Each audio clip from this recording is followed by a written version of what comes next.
It's bullshit. Free timer, start. Something 7.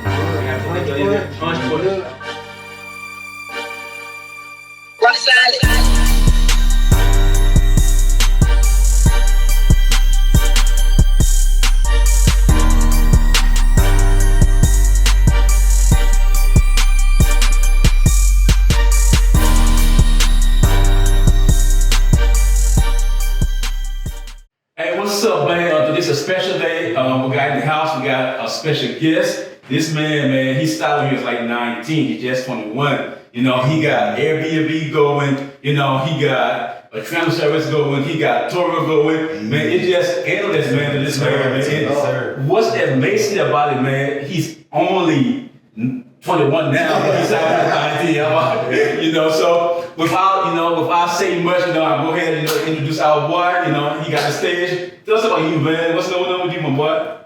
My name is Courtland. I'm a serial entrepreneur. I came up through the pandemic. The pandemic was tough for a lot of us. I was in school and they told me we were gonna go online, and I was like, for me. So yeah, I had already had my car audio shop running on the side, and we were doing pretty good, making a lot of money. So I was like, let's take the risk. So I ended up getting like a little storage unit, a little 12 by 12 storage unit. And I started running out of there, man, and now we here. Yeah, so that company, like in 2 months, I was at 12 by 12, and we ended up moving to 250-foot bays in an office space. I ended up hiring 2 guys. By the end of the year, we did 6 figures. Wow. Sheesh. Yo. It's like, when you got money, you got choices. You know what I'm saying? That was the biggest thing. I want to have choices. You know what I'm saying? I want to have choices fast. So I knew going through school 4 years, getting student loans, doing everything like that to get a job, I have to work from the bottom up. Like, that was going to take too long, man. Life's short. You know what I'm saying? So. You know, because at age, like, man, like, do you have the funds to really kind of start what you want to at a young age? Did you find something that wouldn't cost a lot of startup? Or, like, what was your whole idea between that first business that you got into? So my first business was car audio, installing car audio, and that was really a passion-based business. I've been loving cars since I was little, you know what I'm saying? So it didn't really feel like a business at the time, but through high school, I would always install my own music. I do installations on my homeboy cars, and then like it got to a point where I can make some money off this. So what's the process like, and what's the process like, you know, as far as you, because you had to build up to that point to build credit, to be able to qualify for, you know, to make that kind of purchase? In order to build your business credit, you need an entity outside of your social to get started. So the reason I say that it's like building your personal credit, because you're doing the same things essentially as far as getting trade lines, but you're doing it with the LLC. Okay. Because you had used your credit to get to buy the Mustang up front. Yeah. So what was the process in getting your credit up to that part, the way you was able to afford the Mustang based on your business? Okay, so the Mustang was my first big material purchase. But before then, I had credit cards already and net 30s running to fund my business. So by the time I already had the Amex Platinum and the Gold card, I had the Navy Federal business credit card, and then on top of that, I had my net 30s with my fuel cards.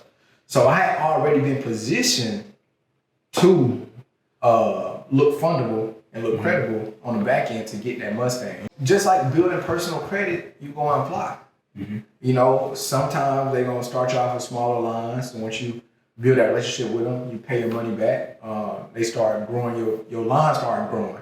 And those lines are reporting to the Business Credit Bureau, which is Dun & Bradstreet, Experian Business, and Equifax Business. So once those counts start reporting, you then get a business credit score. And once you want your business credit score to be above 80 points. If it's above 80 points, you'll pretty much get whatever you're trying to get, as long as you are making the money. What are they basing those points on? They basing it off of just like your credit report, pretty much. Any past due payments, your payment history, the amount of credit that you have. Those are pretty much what they base it off of. But the thing about this difference from business and personal is it's kind of limitless, like, because at the end of the day, if you're making $500,000 a year, they're going to give you whatever because they know the business is going to be able to pay for it. Right, and right. they make money by lending that money. So, and they make money from interest. So the more you take out as far as debt goes and you pay on time, the more they'll lend you. Some of the most powerful people, they'll tell you they are deep in debt. Like Grant Cardone was talking about, he was like $6 million in debt, and the banks called his loans because and what he said was, I'm not in enough debt. Yeah.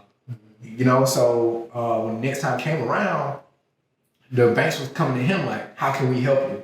Through the pandemic, it was like, how can we help you? So basically, like, it's you got a hand in it. I help your business too. Like exactly. So I mean, business credit is essentially a tool, and the process to establish a business credit is pretty much it's simple and straightforward.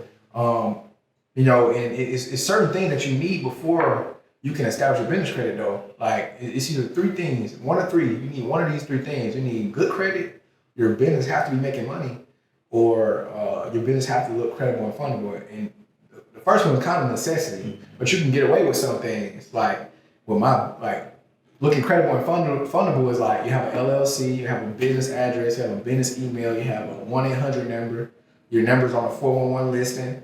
That's what those things look like. But if your business making money and you got good credit, you kind of bypass some of that stuff. Like my business making money, so I didn't need no domain to get my email and get my website. I didn't have to be searchable necessarily because, like I said, we're making money, and I can prove that we're making money through financial statements. So, and those P&L we talked about. So, people try to make business credit seem complex, but a lot of times just because they're unfamiliar with it, but really once you get into business credit, it's really simple and it's really straightforward. And the more accounts that you have and the more relationships that you have with these lenders, the more they're gonna lend you. Now let's hop forward. I got 5 cars. I got 6 cars.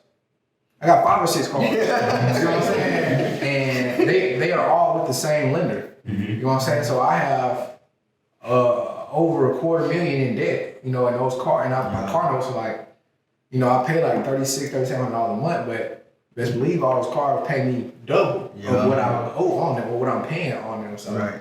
Long as you able to pay that, they gonna keep lending to you. Like they'll probably give me another 5 or 6 cars. And if my resources is exhausted with that lender, all I'm gonna do is go to the next lender because they see that I have a great relationship over here, and they're like, wow, I want him to make payments for me because everybody makes money.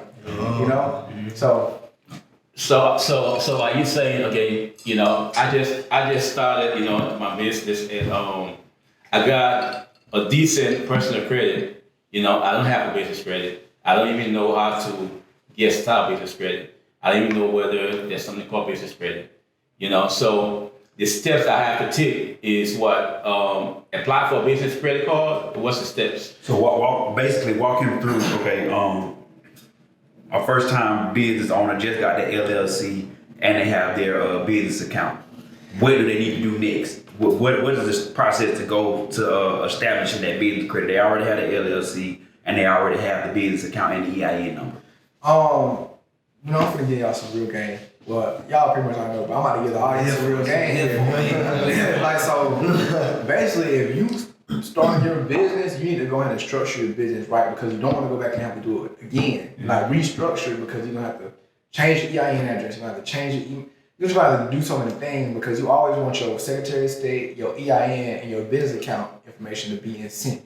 And your business license, to be in sync. So what it basically look like, if you got good personal credit, you can basically skip steps 1 and 2. So step 1 and 2 would be getting your net 30s,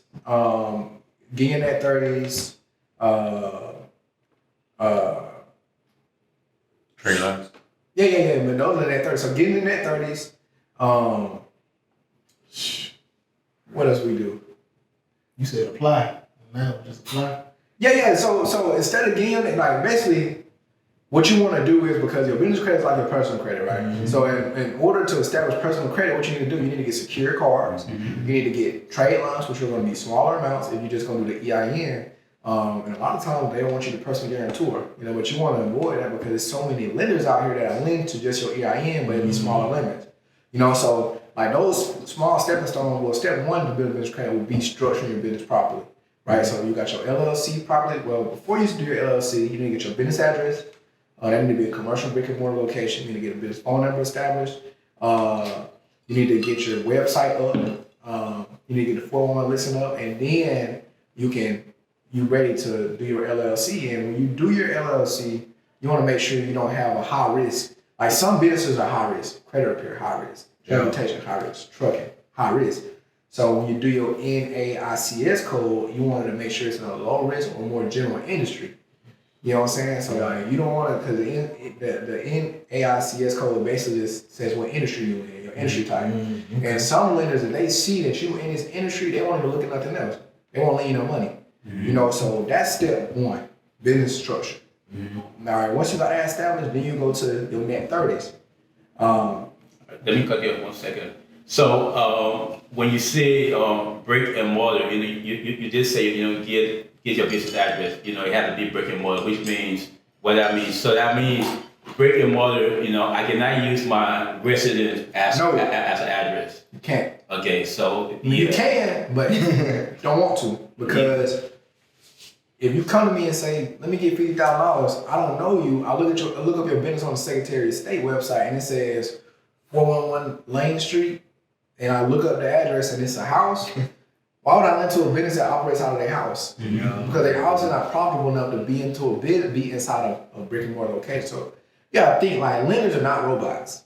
They are human beings. So when they go to the underwriters, and the people that prospect you to see if you're lendable, they're gonna look up your business name. They're gonna see if they find everything as far as like your website, your landing page. They want to see that stuff. They want to see that your contact information. It tells what you do on there. But if you don't have that, then it's like, what am I going off of to lend to you? You know what I'm saying? If you don't have that and don't have no financial statements, because that's the issue. People think, all right, I don't use my personal credit. I only use business credit today. It don't work like that. Now, you can build business credit in 90 days, but you won't be going to get 100,000 in 90 days. You know what I'm saying? Because it's a process. Now, if you do got good credit, it helps you because you can personally guarantee those things. I use my resident, it's not advisable. I need something commercial, brick and mortar, Could you use a virtual building? So, what else can I use? Opus One is just a site where you can purchase a virtual address.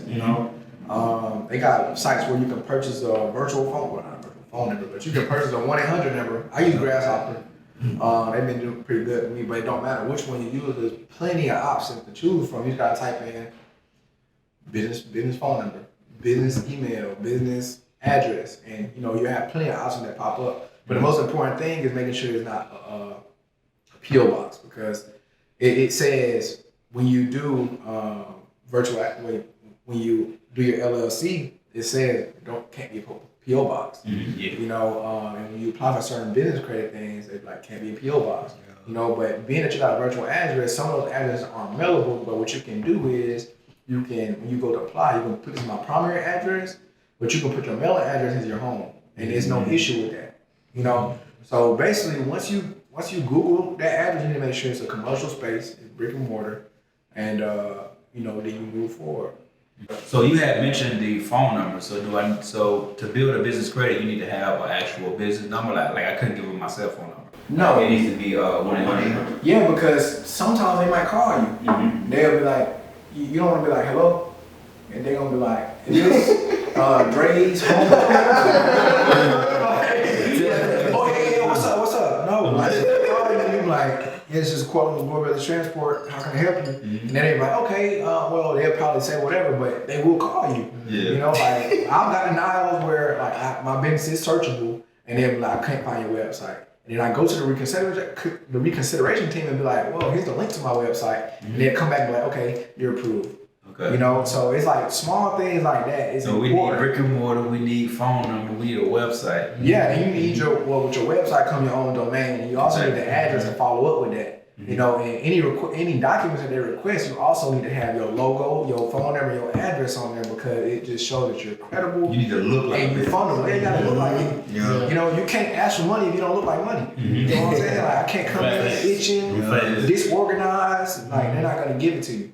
You know, and then a lot of times when you go to these banks, when you fresh, like not corporate banks, but like Bank of America, Chase, these are big banks, so they got more red tape than lending requirements, but credit unions, they have a set amount of money that they have to lend out. So if they like you, you know, if you pass, you know, all their procedures, they will lend you money. And then a lot of times when you set up your business bank account, you can just ask them, how much money could y'all lend me before I have to provide proof of financials? And they will tell you because they're workers. Yeah. They workers just like, you know, you. So they're just trying, you just got to build that relationship, you know. And it's not like one way to do this. Like that's the thing, like with businesses, it's not no one shoe fits all thing. Like you got to try whatever works. You know what I'm saying? So even if you got to go to 5 credit unions to get that one person to be like, yeah, you can do up to 50,000 and we wouldn't even check it. Like, okay, cool. Well, let me put the application in for 50,000. Yeah. Okay. There are some people. Well, there are. Some people. Okay, you have people that say one of the best way to build business credit is to get a gas card, for example. What do you say about that? What do you think? I got gas cards. I mean, I use my gas card faithfully. Y'all know I'm in the transportation industry, so we spending $2,000-$3,000 a month in gas. You know, so it's valuable. You know, but the thing, like I said, people get confused is they automatically want to jump to getting lines of credit without certain things that you have to do. Like you can't use that $10 fuel card to go buy clothes, well, whatever it is for your business, or inventory, this. But it is something that you have to go through because that $10 fuel card will report to your business credit report and then show that you got a $10,000 line of credit. Now, it doesn't tell them that it's only fuel. Well, when another lender look at your credit report, they're gonna be like, okay, you already got $10,000. You've been making all your on-time payments because net 30s you got to pay it in full. Right. So you've been making all your on-time payments. Let me give you $10,000. Yeah. You know, so that's pretty much what it is. All of it is essentially a tool now. If you don't use fuel, or if you got a bike or a Tesla, you know, then don't get a fuel card. It don't make sense. You know, like people will be trying to get things that they don't use, but it's so many options. Yeah. You can literally get stuff that you actually use. Like you get a Uline account, you can order paper towels. You can get a pool account, you can order paper, you can order ink, you can order cleaning supplies. Like you can order stuff that you actually use and will purchase at a Walmart. So. Man, that's good right now. Yeah. That's definitely helpful. Alright, so we got the phone number, we got the brick and mortar, we got the so we got everything we need. We got the credit card running. We've been up and running, like we've been using these credit cards consistently, paying them off for like 3 months. What's the next step after that to get approved for more? Do you just go and ask more people to lend you money? Yeah, so I mean, it really just depends on. It gets to a point where how much money you're asking for. Like once you get away from the credit cards and you're actually asking for like a installment loan, they need to see financials. So if your business making money and you can show that via bank statements and P&L signed by your CPA, they're not going to have any problem lending to you. You know, and that's basically the sum of it. Like it's not that difficult. Like if your business making money, they will give you money. But if you're not making money, they won't give you money. Yeah. But the main And the more money you make, the more money they're gonna give you. Because if you get a $250 loan for 5 years, like you know, the payment you only gotta make 3 times what that payment is. You know what I'm saying? So it's like they gonna give it to you. As long as they see that you're business making money, if my business making $50,000-$60,000 a month, why wouldn't they lend to me? You know? So how soon after, so your first line of credit that you got, and you know you got your credit right, how soon after that first credit did, like when you made a decision like, all right, I can get another line of credit?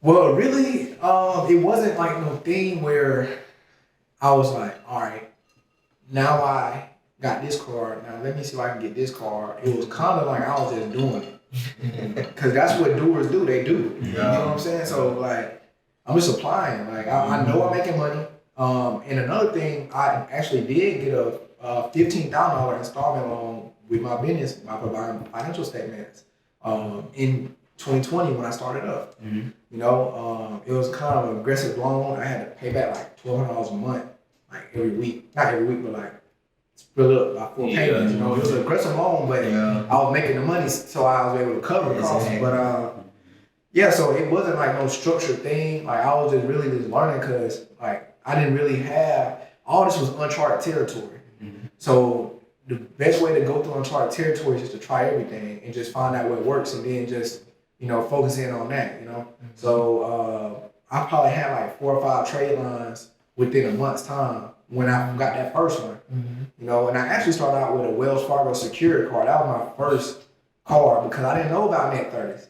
You know, so like I had kind of like stepped back and went and did that because I was like, I got this Wells Fargo card for 6 months, $500, but they didn't give me no money yet. Mm-hmm. So now I was like, let me go on the internet. So I figured out like, okay, I need to get my Dun & Bradstreet history up, you know, so it can actually show different lenders that have been lending me money and I've been paying consistently just like my credit. So that's pretty much what I did. So I'm about to say, so once you have that net 30 and everything, is it a certain limit that you want to spend of that as well, just like a credit card, or how does that? Well, the net 30, the thing about it is you got to pay that back. Oh, you within the 30-day period, okay. So it don't matter. Mm-hmm. You can spend the full amount, but you know you have to pay it back in full though. So, you know, it doesn't matter how much you spend on it. You know, and even with business credit cards, what's so spectacular, man, it's so spectacular that it doesn't matter because it doesn't affect your debt to income ratio. So even if you did have a business credit card, and you max it up, it doesn't matter because it's not on your credit report. As long as you make that minimum payment until that return that money come. And then the thing about it is, with business credit, once you start getting these business credit cards and you have good personal credit, you can find cards with introductory offers like 0% APR for 18 months. Yeah. And that's how I got my first Airbnb. With 0% APR for 18 months. Yeah. You know, so like I basically used an interest-free loan on that money and paid back the minimum, you know, with the expectations of making that money back, you know, but that first Airbnb was a loss. Yeah. Because I didn't have no guidance. Yeah. But see, you learn. Head first. Yeah. That's the best way to learn, right? To me. Yeah. But at the same time, it wasn't you personally because it was business credit, so it was the business that would take that loss. It would have been you that took that loss. Yeah, I mean, at the end of the day, you know, when you personally guarantee things, if you don't pay it, then it defaults to you. You know, but minimum payment is not nothing. If you get $12,000, the minimum payment like $300. Oh yeah. So it's like I know I make enough cash flow, whether I'm cash flowing positive or negative, to cover the cost of this. So that's pretty much what I do, man. Like I leverage first, and then you know I kind of do like a proof of concept. I leverage. And then once I got a proof of concept, I come in with my own cash because at the end of the day, I'd rather owe somebody some money than be out of my own cash. Because I'll pay you when I pay you. Yeah. They haven't had to ever come to that, but if they ever did, I'd rather have my cash. Exactly. Man, that was good. So you mentioned Duns and Bradstreet. So walk the viewers through the process of checking on your business credit. Download NAV. Download the NAV credit app. First, you got to get a Dun & Bradstreet number though. You got to go to Dun & Bradstreet, kind of apply for the number, and they'll be back to you depending on what you put in that application. I don't know exactly what the red flags are, but some people do get red flags and they take longer. But mine always came back in 1 or 2 days. I got 4 LLCs, so they always came back quick. But Mr. Approval. Yeah, that's what we do. That's how we do it. Yeah. So yeah, like mine always came back quick, and you download the NAV app, and the NAV app tell you like, as long as you above 80, you good, and that's the only thing that matters. Get above 80 points. What's the highest score scale? So what's the lowest and what's the highest? It's 0 to 100. 0 to 100. Yeah, real quick. 0 to 100. The thing about it is like once that first car hit, you automatically in 80. Yeah. Unless you got any negatives, then it's gonna be more of a fight. Just like your personal credit, you got missed payments. Like it's gonna be more of a fight. Would it be the first credit card, or would it be that net 30 account? You get first, whatever account you report. Credit cards don't report though. Financial institutions don't report to Dun & Bradstreet. So that's why it's only net 30 that report. For Dun & Bradstreet. It's net 30. For Experian Business and Equifax now, they report financial institutions, but Dun & Bradstreet only report net 30s from suppliers. And I learned that. I didn't know that. That's a a game. Yeah, because I'm calling him like, hey man, I got an Amex with no limit. It ain't reporting. He's like, well, sir, we don't report financial institution. And this is another gem right here. This is the play right here, bro. You don't even have to go and set up no Uline accounts. You don't even have to do none of that, bro, because you can add other businesses on the trade references. So, don't you have a business? Yep. I can add you a trade reference. Don't you got a business? Trade reference. So, you got a business, you got a business, you got a business. I'm going to report all y'all businesses on my Dun & Bradstreet, and all they're going to do is call you to confirm. That's crazy. And I got 25,000, however much. I got that from y'all. Now I got 100,000 points to my Dun & Bradstreet. So when the lender gonna look at that, they're gonna be like, So are they gonna match that 100K? what you mean? Like with like the limit? So It just depends on your financials. Because remember, lenders lend up to a certain amount before they require financials. Yeah. You know, so that's really just what it depends on. Yeah. And then that'll automatically start my business credit. If Or how they- soon will they report to? If they automatically report, some companies don't automatically report. So I should ask that. Make sure they report. Like, hey, make sure you report on my Dun & Bradstreet. Okay. They'll do it. If they got a Dun & Bradstreet, which they probably do, they'll do it. And if they don't, then It's too easy. Yeah, what you can do is Dun & Bradstreet got one payment thing where it's like $174 a month for $174 a month, and then you get like unlimited trade references you can add. So go in there, add all your trade references, and then cancel the subscription. And you're good. You don't spend $174, and now you flexed up. What's dropping the jewel? What's dropping the jewel? I'm thinking of it. I'm like,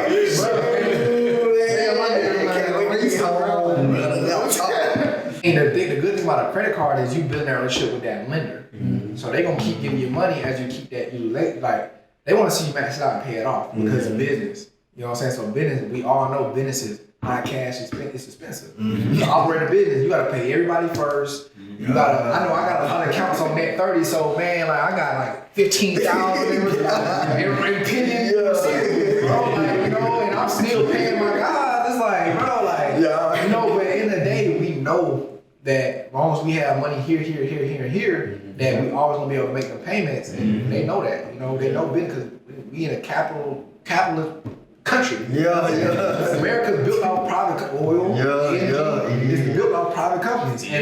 And they see personal credit a little bit different because you don't ever want to make the minimum payments. And you always want to keep it under 30. Really, you want to keep it under 20% utilization, up till you get to a certain point. Because if you got 5 cars at $20,000, 20%, $20,000, you shouldn't be having more than $20,000. Unless you like me. You know what I'm saying? I'm gonna leverage first. And then I'm gonna come back once it's a proof of concept, and I'm like, okay, we're making money. Now I'll pay that back. You just said something. You said I'm gonna leverage first. What do you mean when you say I'm gonna leverage? Leverage is just not using my own money. Whoever want to lend me some money, I'm gonna use their funds first, and then once I have a proof of concept of whatever I'm doing, and another thing is I'm not making blind. I'm not. All right, so it's a difference in debts. Like it's consumer debt and it's investment debt. All my debts are investments. So if they're paying me, I never have an issue with paying it back. So I think I was gonna say, is it kind of like, okay, you bought something, right? But then the bill that you have to pay, I mean, you borrowed money, but the bill that you owe every month, you have the proof of cash coming in every month to be able to pay at least the minimum of that. Is that what you mean, like as far as leverage? Yeah. Okay. Yeah, so I mean, I'm gonna pay the minimum until I have the sum. All of it, and I'm gonna pay all of it. You know what I'm saying? So if I take out 12 and I make 24, I'm gonna pay that 12 back and have that 12. And then that's when they start upping your limits. Yeah, they start. They're like, oh my goodness, you just paid back this in 30, 60 days. Let me give you some more. We need 12. I'm gonna give you 30. They're hoping that you will get a point when you pay it all because you'll make more money when you get paid off. Exactly. So they trying to max out how much you can afford. A lot of people, they mess up by getting in consumer debt, buying stuff that they can't afford. But it's different when when you spend the money on investments. Like the company I got now, I took my last $20,000 and I had that $20,000 and I left it in reserves and I leveraged the credit card to do it. So once those first 3 months, I spent $17,000 all on credit cards, and that 4th month I made $15,000. So you know what I'm saying? Yeah, what I'm talking about. first, I can go ahead and start paying that off a little bit. You know, I mean, what a regular person would do, but that's not me. Right. So I'm gonna keep leveraging. You know what I'm saying? But the whole thing about it is, if I owe 40, I need to have 80. Or if I owe 40, I need to have at least 50. Yeah. You know, I need to have more than what I owe. And as long as you like that, you good.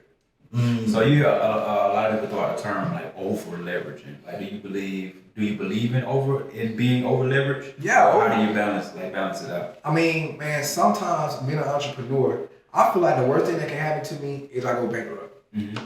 You know, while business go bankrupt. You know, but that ain't attaching me, so I ain't worried about it. Yeah. You know, I mean, I haven't had to do that, and you know, I've been blessed to, through my failures, still be afloat. Like I was telling you, the last 6 months of 2021, I lost $45,000 investing in businesses because after my dump truck business, I had closed my audio shop because I didn't have any structure there. So I wasn't. My employees didn't have no SOPs in place, and that's why I learned like, all right, well, I need systems and processes to go back into a business and really scale a business, how it needs to be scaled, because what I've been seeing from a guy having a mechanic shop for 40 years and still looking greasy, that's not the right way to scale business. Definitely not. Like the business owner, you would probably never see him. So how I feel about over leveraging is just like what I said, if you owe more than what you have, you over leverage. And everybody knows once a recession hit or a pullback in the market hit, but in your market or industry is affected, you're gonna be the first one to get shook out, especially if you're not making no revenue, like no positive cash flow to pay those debts. Because at the end of the day, you really don't necessarily have to have more than what you owe, but you just have to be able to make enough to make those payments. You know, but I mean, that's a risky game. Yeah. You know what I'm saying? And I have done that because I'm a risky person. I take risks. Like I said, I'm young. Like, at the end of the day, the worst thing can happen is I go bankrupt. Yeah. And like I said, the business go bankrupt. And, you know, we have to start over. But it's guys that's 40, 50 years old and done been bankrupt and came back. So it's like, more than once. yeah, exactly. Trump did it six times. Exactly. So like, and like I was telling y'all, like I would rather owe somebody than not have it myself, because if I'm making the payments to you, but I don't have no money to feed myself, then it's like, why am I living? You know? Yeah. So in other words, if you over leverage into something that's making you some money, where you be able to pay for that over leverage. For example, proven, it needs to be guaranteed. yeah. So for example, and I use that example because you know I'm in real estate. So for example, I can over leverage using an apartment complex, because I do that apartment complex will bring in money that will sustain. So or do I over leverage to go into this now? But on the back end, it is capable of sustaining itself based on, if it makes sense. See, and the thing is, like, there's no reason that you should be over leveraged because it's an apartment complex. There's plenty of people out here willing to lend that money to you for a small return because their 401k is doing 6-7%.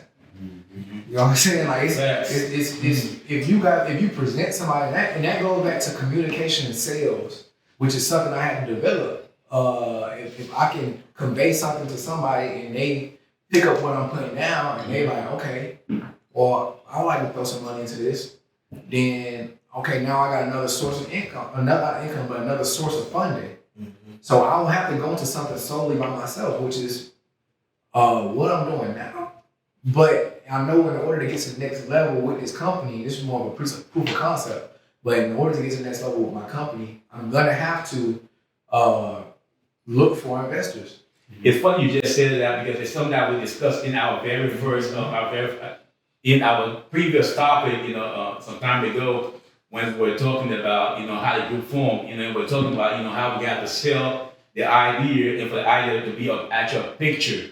You know, and what came to me when you said that was that, you know, even if you go into an apartment complex, for example, you know, and you want to sell that idea to somebody, you have to sell it, you have to present it where the person can see a picture. You know, because where you can see, you get invested, because it's always the way you can see, or where you can envision, it becomes realistic to you.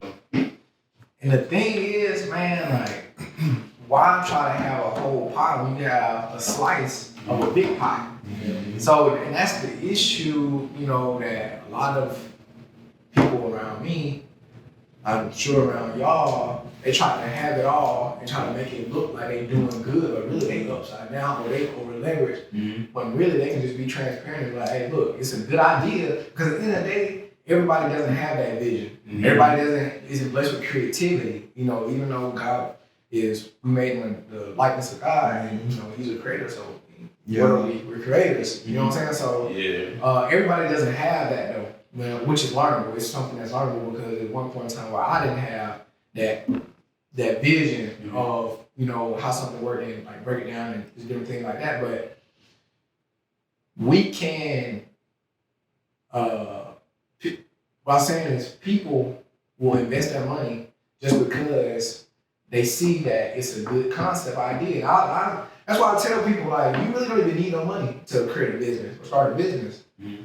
Yes, because you just need the idea and the concept. The idea, the concept, and credibility. Yeah. You know. Yeah, I mean, and that goes to build relationships because I mean, you can't go to the bank at 100,000, but your cousin that done seen you go through all these trials and tribulations and see where you at today and see how you get bigger and bigger every year, he wants to invest in you. Mm-hmm. He wants to invest in your idea, you know, and that's a risk because they risking their money to make more money and they believing in you. You know, a lot of people that's why I'm being less resistant to leveraging because at the end of the day, when somebody lend money to me, there's a risk they're taking in return to get a return on whatever because nobody lending free money. Mm-hmm. You know, so it's like they're taking that risk. So if I don't have the money, then you know they'll just be out of that money. Yeah. You know, I'm not talking about a person. I'm talking about the financial institution, but even a person. And that's why you have to come with your financials, and you got to come with your proven systems. I know if somebody come to me and like, hey, let me get some money, I would never lend to somebody that just ran out of money and need to pay their rent. Yeah. Because you're not going to spend that money on nothing that brings in more money. So a person in that aspect will be over leveraging, you know, but I mean, of course, you can over leverage your business as well, but that's a little business over leverage and consumer over leverage is a little bit different because consumer, you're not making anything, right? Business, you're making something. If you're not making anything, then you just got to figure out another way, you know. And that's like I was telling y'all, I lost 12K on the Airbnb. When as soon as I got kicked out that first Airbnb, before I had to be out, I found another one and put my stuff in that one, got that one listed, and now we done made $18,000 to date with that Airbnb. So like, I was able to rebound because I continued looking for solutions. I remained optimistic, you know what I'm saying, and then later. All right, this issue, you know, of course, like I felt like it was painful because the first person that was in there was the one that, you know, what I'm saying, ended up telling us, you know. But that's all about doing things right. Yeah, yeah. So, but just investments like that, like I'm willing to take all day because I'm I'm risking somebody else's money to make some more money. But also, I learned from that, and I'll never do that again. I know that now moving forward. I have to do it the right way, all the way, in order to do it. Because if it's not the right way, all the way, I'm not going to do it because I'm taking an unnecessary risk. Mm-hmm. You know what I'm saying? So it's risky business, especially to do an Airbnb that's not you don't own it. You know, so to do that to an Airbnb you don't own it don't make sense. Yeah. You know, so that's my whole deal on leveraging. I mean, just saying that.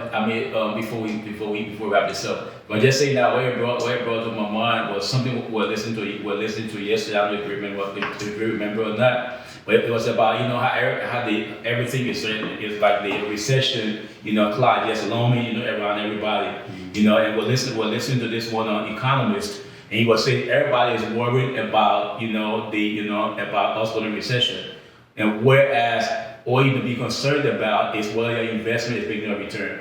Exactly. You know, if your investment is making a return, you ain't got to worry about recession. You know, just worry. You know, all you got to be concerned about is my money making a return. You know, and you be fine. You know, whether recession or no recession, you be fine. Let me say this: the schools are programming you to be workers because they tell you to go to school, take out student loans, get the job, pay on student loans for the rest of your life, and save your money. Why am I saving money on something that's devaluing year after year, month after month? The only thing you need to focus on is cash flow producing things, accumulating cash flow producing things, because you can't retire off income because you might outlive what you got. You know what I'm saying? Like, It happens all the time. yeah, people outlive what they have, and They have to go get a job. Yeah. I mean, people like Oh. 70, 80 years old in have to Publix, work. like bagging my stuff slow. It's Yeah. like, I don't blame you.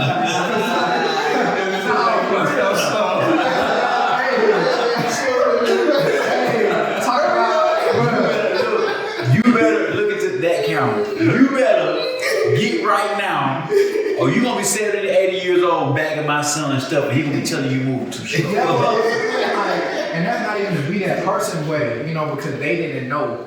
Right, They don't right. know what you don't know. You know what I'm Yeah. saying? The only difference between me and you is we know. Well, the only difference between me and you is you know something different than I do. That's the only difference. You know what I'm saying? So if I was a person that had less, only thing I would need to do is know more and Yeah. do more, Yeah. and not be more and have more. I like that saying. Yeah, if there was something you would say to someone, you know, that have a business but doesn't have business credit, you know, that kind of established business credit, what would you say to them? The first advice I would give is don't take advice from anybody that's not doing it.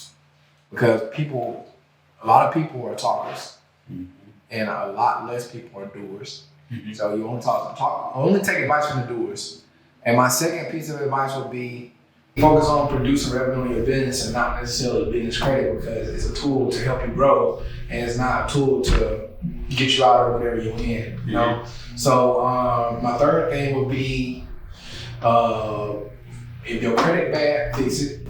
As far as paying off whatever you pay off, so you can go ahead and guarantee those loans and to kind of push your business forward and help you go ahead and secure your business credit faster if you got good credit, because they like, okay, your business brand new or it doesn't have any established credit, but your face card is good. So with your face card, we're gonna lend you this amount of money. So I got my personal card, I got like 85,000 in my personal cards, and I'm 21, and my credit history is like 3 years. So they go off of my personal credit. So how much business credit do I have? I have a little bit over 6 figures in business credit because of what I have in my personal. You know, so that's my advice I would give to you. Focus on the business. First of all, don't take advice from somebody that ain't doing what you trying to do. Focus on the business, focus on producing revenue, and optimizing your systems and stuff. And then third would be, if you got good credit, use it to leverage, but don't guarantee what they're gonna report on your credit report because it's gonna affect your GTI. All right, man. So this was my boy OD. You know, we had him out here. We know he started this over. He was like 19, now he's 21. He had been through 6 different businesses. So you know that he got some knowledge. You know, not only that, so if someone will follow you, where can they find you on social media, and do you have any other literature out that people could, purchase or just find out to read? I mean, I got the business credit ebook. It's like $250. You can purchase it and basically have everything I said in more in depth, step by step. So after you get this ebook, and you know what I realized about, I don't want to use it deep into it, but what I realized about it is, people that get it for free, they don't use it, they still ask questions, but people who purchase it actually use it. So you can purchase that, get the game, or you can look it up. It doesn't matter to me because I'm doing what I'm doing anyway. You can catch me on Facebook. You can catch me on Instagram at Courtland Dixon on Facebook, and Instagram is OD2Real. And second half of the year, I'm dropping plenty of knowledge, plenty of gems, plenty of information. It's about business, man, because I love what I do, and it's a sport to me. And nothing that you do can stop what I do. So I'm giving free game. I like that. Death to the crew. Yes, sir. In the midst of the lawnmower going, hope you guys can hear us well. Make sure you like, comment, and subscribe. Let us know down below what you guys want to hear next. Make sure you go follow the kid, because as you guys can see, he's been dropping hella gems. Execute, man. Facts. Master the minds. Master the mind, man. Master the mind.